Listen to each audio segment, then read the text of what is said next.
ദൈവത്തിൻ്റെ പരിശുദ്ധമായ നാമത്തിന് സ്തോത്രം ചെയ്യുകയും സ്തുതിക്കുകയും ചെയ്യുന്നു. ക്രിസ്തുവിൽ പ്രിയരെ, സന്തോഷത്തോടെ ഒരിക്കൽ കൂടി നാം ദൈവത്തിൻ്റെ വചനം കേട്ട് ദൈവത്തെ മഹത്വപ്പെടുത്തി കർത്താവിൻ്റെ വചനത്തിൽ നിന്നുള്ള കാര്യങ്ങളെ ഗ്രഹിച്ച് ധന്യരാകാൻ ഒരുങ്ങുകയാണ്. കേവലം രാവിലെ തോറും നമുക്കൊരു പ്രൊമോഷനായിട്ട് ബലത്തിനോ ശാക്തീകരണത്തിനോ വേണ്ടി മാത്രം നൽകുന്ന ഒരു മോട്ടിവേഷനായി തരുന്നതല്ല ഇത്. മറിച്ച് നമ്മെ തന്നെ കാണാൻ, നമ്മെ ബലപ്പെടുത്തുവാൻ, നാം ആരെന്നറിയുവാൻ, ഇതിനൊക്കെ അനുദിന ചിന്തകൾ കൊണ്ട് ഇടയാക്കി തീർക്കുന്നു എന്നുള്ള പൂർണ്ണ വിശ്വാസത്തോടെ അനുഗ്രഹിക്കപ്പെട്ട ഈ കർത്തൃദിവസത്തിൽ ദൈവവചനം കേൾപ്പാൻ താല്പര്യം കാണിക്കുന്ന നിങ്ങൾക്കായി സ്വർഗം തരുന്ന അനുഗ്രഹീതമായിരിക്കുന്ന ആലോചന പങ്കുവയ്ക്കാൻ ഒരുങ്ങുമ്പോൾ ഇത് കേൾക്കാൻ തൽപരരായി നിങ്ങൾക്ക് യേശുക്രിസ്തുവിൻ്റെ നാമത്തിൽ സ്നേഹവന്ദനങ്ങൾ അറിയിക്കുന്നു. വചനം നൽകുന്നത് എൻ്റെ ദൈവമാണ്.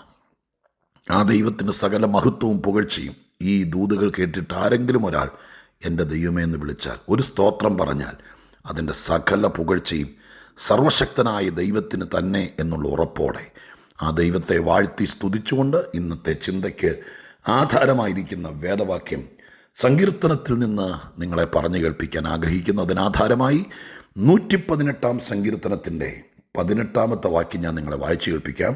118 സങ്കീർത്തനം 18 വാക്യം: യഹോവ എന്നെ കഠിനമായി ശിക്ഷിച്ചു, എന്നാലും ദൈവം എന്നെ മരണത്തിന് ഏൽപ്പിച്ചിട്ടില്ല. എൻ്റെ ദൈവം എന്നെ കഠിനമായി ശിക്ഷിച്ചു, എന്നാലും അവിടെ എന്നെ മരണത്തിന് ഏൽപ്പിച്ചിട്ടില്ല. 118 സങ്കീർത്തനം ചമച്ച ഭക്തൻ്റെ അഭിമതമാണ്, അനുഭവമാണ് ഈ വാക്യം. ദൈവം എന്നെ മരണത്തിന് ഏൽപ്പിച്ചിട്ടില്ല. ഭയങ്കരമായിട്ട് എന്നെ ശിക്ഷിച്ചു, പക്ഷെ എന്നെ മരിക്കാൻ അനുവദിച്ചില്ല. ചില ആളുകൾ എന്നോട് ചോദിച്ചിട്ടുണ്ട്, ഞാനൊരു പാസ്റ്ററല്ലേ, ഒരുപാട് ആളുകളെ കേൾക്കാൻ ഞാൻ താല്പര്യം കാണിക്കും. എല്ലാവരും ഫോൺ ചെയ്താൽ ഫോണിൻ്റെ തലക്കിൽ നിന്നുകൊണ്ട് സംസാരിക്കാൻ നോക്കി നിങ്ങൾക്ക് മനസ്സിലാക്കാനുള്ളതുള്ളൂ. മണിക്കൂറുകൾ അതിനു വേണ്ടി ഞാൻ മാറ്റിവെക്കേണ്ടി വരും. അതുപോലെ ആളുകൾക്ക് കാര്യങ്ങൾ പറയാനും പ്രാർത്ഥിക്കാനൊക്കെ താല്പര്യമുണ്ട്. അതിന് ഞാൻ അവരോട് പറയാറുണ്ട്, ഇപ്പോഴത്തെ ആധുനിക സൗകര്യങ്ങളനുസരിച്ച് നിങ്ങളുടെ സങ്കടങ്ങളോ പ്രയാസങ്ങളോ പ്രാർത്ഥനാ വിഷയങ്ങളോ എന്നോട് പറയാൻ നിങ്ങൾക്കൊരു പ്രേരണയുണ്ടെങ്കിൽ ഒരു ചെറിയ വോയിസ് ക്ലിപ്പിനകത്ത് ഇട്ടാൽ മതി, ഞാൻ കേൾക്കാം. ഒന്നുപോലും അശ്രദ്ധമായി ഏതെങ്കിലും കാരണവശാൽ എൻ്റെ ശ്രദ്ധയിൽപ്പെടാതെ പോയിട്ടുണ്ടെങ്കിലുള്ളൂ, മനഃപൂർവ്വമായിട്ട് ഒന്നും ഒഴിവാക്കിയാല കേൾക്കും. ചിലപ്പോഴൊക്കെ ഞാനൊരു പ്രാദേശിക സഭയുടെ പാസ്റ്റർ കൂടി ആയിരിക്കുകയാൽ പ്രായമുള്ളവരും കഷ്ടം സഹിക്കുന്നവരും വേദനപ്പെടുന്നവരും നിന്ന സഹിക്കുന്നവരും ഉപദ്രവിക്കപ്പെടുന്നവരൊക്കെ ആയിരിക്കുന്ന ആളുകളുടെ ഇടയ്ക്ക് ചെല്ലുമ്പോൾ രോഗവും കഷ്ടവും പ്രയാസമൊക്കെ നിമിത്തം, ചിലപ്പോൾ ചിലരുടെ അവഗണനകൾ നിമിത്തം മുന്നോട്ട് പോകാൻ പറ്റാത്ത ചില ആളുകൾ എന്നോട് ചോദിച്ചിട്ടുണ്ട്, പ്രത്യേകിച്ച് പ്രായമുള്ളവർ, എന്തിനാ എന്നെ എങ്ങനെ ഇട്ടുകൊണ്ടിരിക്കുന്നേ? ദൈവത്തോട് അങ്ങ് പ്രാർത്ഥിക്കുക, എന്നെ അങ്ങ് എടുക്കാൻ പറ. വേദന കൊണ്ട് നൊമ്പരം കൊണ്ട് കരഞ്ഞുകൊണ്ട് എന്നോട് പറഞ്ഞിട്ടുണ്ട്, എനിക്ക് വേണ്ടി ഈ ഭൂമിയിൽ ഇങ്ങനെ കഷ്ടം സഹിച്ച് എല്ലാവർക്കും ഭാരമായിട്ട് കിടക്കാൻ എനിക്ക് താല്പര്യമില്ല. പാസ്റ്റർ പ്രാർത്ഥിക്ക്, മതിയായി, എന്നെ അങ്ങ് എടുക്കാൻ പറ എന്ന് പറഞ്ഞ് പ്രാർത്ഥിച്ചിട്ടില്ല ഞാനങ്ങനെ. അഥവാ ഞാൻ പറഞ്ഞാലും ചിലപ്പോൾ അങ്ങനെയൊന്നും ദൈവം എടുത്തുന്നിരിക്കുകയില്ല. ഞാൻ പറഞ്ഞു വരുന്നത്, ഭാരമായിട്ടും വേദനകൾ സഹിച്ചിട്ടും എന്തിനാണ് മരിക്കാതെ ഇങ്ങനെ ഇട്ടുകൊണ്ടിരിക്കുന്നത്? ആ വാക്ക്, ഈ വാക്യത്തിലൂടെ ഒരു മറുപടി പരിശുദ്ധാത്മാവ് നിങ്ങൾ ഓർപ്പിക്കാൻ ആഗ്രഹിക്കുക. കഠിനമായി ശിക്ഷിച്ചു. ദൈവത്തിനെങ്ങനെ സ്വഭാവമുണ്ട്, കണ്ണടച്ച് വിടുന്നവനല്ല ദൈവം, കുറ്റം കണ്ടാൽ ശിക്ഷിക്കുന്നവൻ എന്ന് ബൈബിളിൽ ദൈവത്തെ പറഞ്ഞിട്ടുണ്ട്, പരിചയപ്പെടുത്തിയിട്ടുണ്ട്. കുറ്റം കണ്ടാൽ കണ്ണടച്ച് വിടുകയല്ല, പോട്ടേന്ന് വെക്കുകയല്ല. അതെന്തുകൊണ്ടാണ്? ദൈവം ന്യായാധിപതിയാണ്. ശിക്ഷ കിട്ടിയാൽ നമ്മൾ രക്ഷപ്പെട്ടു. ഏത് കുറ്റത്തിനും ശിക്ഷയുണ്ട്. നമ്മളിവിടെ തിരുവെഴുത്തിൽ ശിക്ഷ എന്ന വാക്ക് നമ്മൾ നന്നായി ഗ്രഹിക്കേണ്ടതാണ്. ബാലശിക്ഷ എന്ന് പറയുന്ന ഒന്നുണ്ട്, അത് ലോകത്തിലെ സകല മനുഷ്യർക്കുള്ളതല്ല. സ്വർഗത്തിലെ ദൈവത്തെ അപ്പനായി സ്വീകരിച്ച ആളുകൾ, ഞാൻ ഈ പറയുന്ന വാക്കുകൾ അനേക പ്രാവശ്യം പറഞ്ഞിട്ടുള്ളതാട്ടോ. നിങ്ങൾ ചിന്തിക്കുന്നുണ്ടോ എന്ന് എനിക്ക് ആശങ്കയുണ്ട്. എല്ലാവരുടെ അപ്പനല്ലെന്നേ ദൈവം ഈ ഭൂമിയിലെ. വീണ്ടും ജനിക്കണം, വീണ്ടും ജനിച്ചവരുടെ അപ്പനാണ് ദൈവം. അങ്ങനെ ദൈവത്തെ പിതാവായി കിട്ടിയ ബന്ധം, അവിടെയാണ് നമുക്ക് സ്വർഗത്തിൻ്റെ അവകാശികളാകുന്നത്. അല്ലാതെ വഴിപോക്കനെ കയറ്റി കുടില് കെട്ടി താമസിപ്പിക്കുന്ന സ്ഥലം അല്ലല്ലോ സ്വർഗം. അത് ദൈവത്തിൻ്റെയാണ്. സ്വർഗം ദൈവത്തിൻ്റേതാകുന്നു എന്ന് ബൈബിളിലുണ്ട്.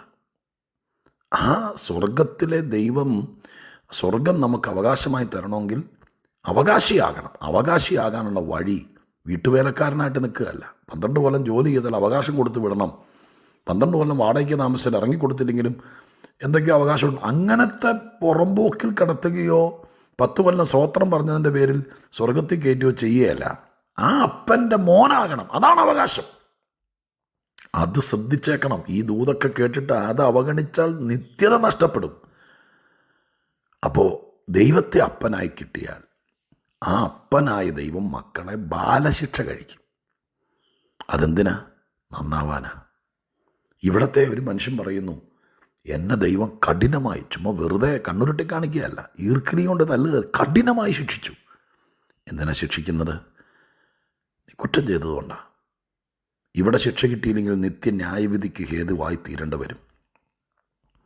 ലോകത്തോടുകൂടെ ശിക്ഷാവിധി എന്ന് പറയുന്ന ഒന്നുണ്ട്, അത് നിത്യനാശവും നരകവും. അതിൽ പെടാതിരിക്കാൻ ദൈവം നമ്മെ ബാലശിക്ഷ കഴിക്കും. അതിനിവിടെ കഠിനമായി ചിലപ്പോൾ അടിച്ചു തിരിക്കും. അങ്ങനെ ചെയ്തു എങ്കിലും ദൈവം എന്നെ മരണത്തിന് ഏൽപ്പിച്ചില്ല. ഇന്ന് ഈ വാക്യം വായിച്ചപ്പോൾ ദൈവം എന്നോട് പറഞ്ഞെന്നറിയാമോ? നിങ്ങളോട് പറയാൻ, ഈ കർത്തൃ ദിവസത്തിൽ നിങ്ങളോട് പറയാൻ ദൈവം എന്നെ ഏൽപ്പിച്ചെന്നറിയാമോ? ഞാൻ ശിക്ഷിച്ചവനെ, എന്നെ കേൾക്കുന്ന ഞാൻ ഉൾപ്പെടെയുള്ള നമ്മെ ഓരോരുത്തരെയും, അമ്മമാർ, പിതാക്കന്മാർ, കർത്തൃദാസന്മാർ, യൗവനക്കാർ, ഭാര്യ ഭർത്താക്കന്മാർ, മധ്യവയസ്കർ, എല്ലാവരും എന്നെ കേൾക്കുന്നുണ്ടല്ലോ. ഒരുപാട് രാജ്യങ്ങളിൽ നിന്ന് കേൾക്കുന്നുണ്ടല്ലോ. കർത്താവ് ശിക്ഷിച്ചു. ഇപ്പോൾ ഒരുപക്ഷെ ശിക്ഷാ നടപടി കൂടെ പോകുന്നവരാരെങ്കിലും കേൾക്കുന്നുണ്ടായിരിക്കാം. എന്നിട്ടും ദൈവം മരണത്തിന് ഏൽപ്പിച്ചില്ല. ചിലപ്പോൾ അപകടങ്ങളോ അനർത്ഥങ്ങളൊക്കെ സംഭവിച്ചിരിക്കാം. എന്തിനാണ് മരണത്തിന് ഏൽപ്പിക്കാതിരുന്നത്? അതിൻ്റെ കാരണം ഞാൻ പറയാം. അതാ ദൈവം എന്നോട് പറഞ്ഞത്. മരിക്കാതിരുന്നാൽ, അല്ലെങ്കിൽ മരണത്തിന് ഏൽപ്പിക്കാതിരുന്നാൽ, അതിനർത്ഥം ദൈവത്തിന് ഇനിയും നിന്നെ അനുഗ്രഹിക്കാനോ മാനിക്കാനോ ആദരിക്കാനോ ഉപയോഗിക്കാനോ ഉയർത്താനോ ഒക്കെ ഉണ്ട്. പണിതെടുക്കാനുണ്ട്, പ്രയോജനപ്പെടുത്താനുണ്ട്. ഇല്ലെങ്കിൽ ദൈവമായ കർത്താവ് മരണത്തിന് ഏൽപ്പിച്ചേനെ. മരണം ശിക്ഷയായിട്ട് വരുന്ന ഭാഗങ്ങൾ ബൈബിളിലുണ്ട്. കർത്തൃമേശയെക്കുറിച്ച് കൊരിന്ത്യർ ലേഖനം 11-ാം അധ്യായത്തിൽ പറയുന്നിടത്ത് പറയുന്നുണ്ട്, അയോഗ്യമായി അപ്പം തിന്നുകയോ പാനപാത്രത്തിൻ്റെ ഓഹരിക്കാരാകുകയോ ചെയ്താൽ ശിക്ഷാവിധിക്ക് പാത്രീഭൂതരാകണം. ആ ശിക്ഷ ബലഹീനരാകാം, രോഗികളാകാം, മരണം വരെ സംഭവിക്കാം. ഇപ്പം ദൈവത്തിന് വേണമെങ്കിൽ ശിക്ഷയായിട്ട് മരണം തരായിരുന്നു. ചിലർക്കൊക്കെ അങ്ങനെ കൊടുത്തിട്ടുണ്ടാകാം. ആ ദൈവത്തിൻ്റെ ന്യായാധിപതി എന്ന സ്ഥാനത്ത്, ദൈവത്തിൻ്റെ പ്രത്യേക പദവിയിൽ തൻ്റെ പ്രൈവസിപ്പെട്ട കാര്യമാണ്. പക്ഷേ എനിക്കോ നിങ്ങൾക്കോ ഇന്ന് രാവിലെ ഞാൻ ഈ പറയുന്ന സമയം വരെയും മരണത്തിന് ഏൽപ്പിക്കാതിരുന്നത് എന്തോ ദൈവം ഇനിയും നമുക്ക് തരാനുണ്ട്. നമ്മളെ വെച്ച് എന്തോ ഇവിടെ ചെയ്യാനുണ്ട്. നമുക്കിനിയും എന്തോ ഉയർച്ച കിട്ടാനുണ്ട്. നരകിച്ചവൻ നാണം കെടട്ടെ എന്നോർത്തിട്ടുകൊണ്ടിരിക്കുന്ന അല്ല കേട്ടോ. എന്തൊക്കെയോ ദൈവത്തിന് നമ്മൾ കൊത്തുപണികൾ ചെയ്യാനുണ്ട്. കുറച്ചുകൂടെ ദൈവത്തിന് നമ്മളെ മാനിക്കാനുണ്ട്. സഹിഷ്ണുതയാണ് ഇവിടെ ആവശ്യം. പിടിച്ചു നിൽക്കണം, മനസ്സുകൊണ്ട് പറയണം. കഷ്ടങ്ങൾ വന്നു, രോഗങ്ങൾ വന്നു, പ്രയാസങ്ങൾ വന്നു, കൊറോണ വന്നു, ഇതൊക്കെ വന്നിട്ടും ദൈവം എന്നെ മരണത്തിന് ഏൽപ്പിക്കാതിരുന്നതിൻ്റെ കാരണം എന്തോ ദൈവത്തിന് ഉദ്ദേശമുണ്ട്. അവൻ ഒരു മറുചോദ്യം വരും. മരിച്ചു പോയവരൊക്കെയോ? അതെല്ലാം മരണത്തിൻ്റെ മേൽ അധികാരം മനുഷ്യനല്ല, ദൈവത്തിനാണല്ലോ. നമ്മൾ മുന്നോട്ട് ചിന്തിക്കുക, എന്നെ എന്തിന് ഭൂമിയിൽ വെച്ചുകൊണ്ടിരിക്കുന്നു? അതിനുദ്ദേശമുണ്ട്. മരണത്തിന് ഏൽപ്പിക്കാത്തത്. ഇസ്രായേലിൻ്റെ രാജാവായിരിക്കുന്ന ദാവീദാണ് ഈ സങ്കീർത്തനം എഴുതിയതെന്നാണ് പൊതുവിലെ അഭിപ്രായം. അദ്ദേഹം കൊല്ലപ്പെടേണ്ട, തട്ടിപ്പോകേണ്ട, ശൗല് കൊല്ലണ്ട, മറ്റു പലരും ഇല്ലാതാക്കേണ്ട എത്ര വേളകൾ വന്നു. ഫിലിസ്തീനൊക്കെ പിടിച്ചുകൊണ്ട് പോയി കഴുത്ത് വെട്ടിക്കളയേണ്ട സമയം വന്നില്ലേ? പക്ഷെ ഒരിക്കൽ പോലും മരണത്തിന് ഏൽപ്പിക്കാതിരുന്നതിൻ്റെ കാരണം തന്നെക്കൊണ്ട് ഈ ഭൂമിക്കിനി ആവശ്യമുണ്ട്, മനുഷ്യർക്ക് ആവശ്യമുണ്ട്. നിങ്ങൾ ക്ഷീണിതരാണോ, പ്രയാസത്തിലാണോ, ആർക്കൊക്കെയോ നിന്നെ ആവശ്യമുണ്ട്. അത് ദൈവത്തിൻ്റെ പ്രോഗ്രാമിലുണ്ട്. അതുകൊണ്ടാണ് മരണത്തിന് ഏൽപ്പിക്കാതിരുന്നത്. ജീവനോടിരിക്കുന്നവരോട് ഞാൻ ആത്മാർത്ഥമായി പറയാം, കർത്താവിനെന്തോ നമ്മളെ കൊണ്ട് പ്രയോജനമുണ്ട്, നമ്മളെ ഉപയോഗിക്കാനുണ്ട്. അതിനായി നമുക്ക് ഈ ദിവസങ്ങളിൽ ഒരുങ്ങാം.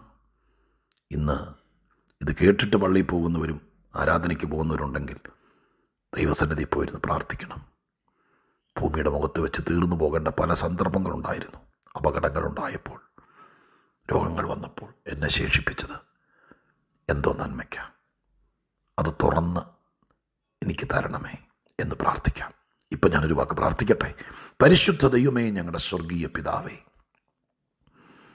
ഞങ്ങളെ മരണത്തിന് ഏൽപ്പിക്കാത്തത് കർത്താവെ ഏൽപ്പിച്ചെങ്കിലേ ഞങ്ങൾ ആ വഴിക്ക് പോവുകയുള്ളൂ.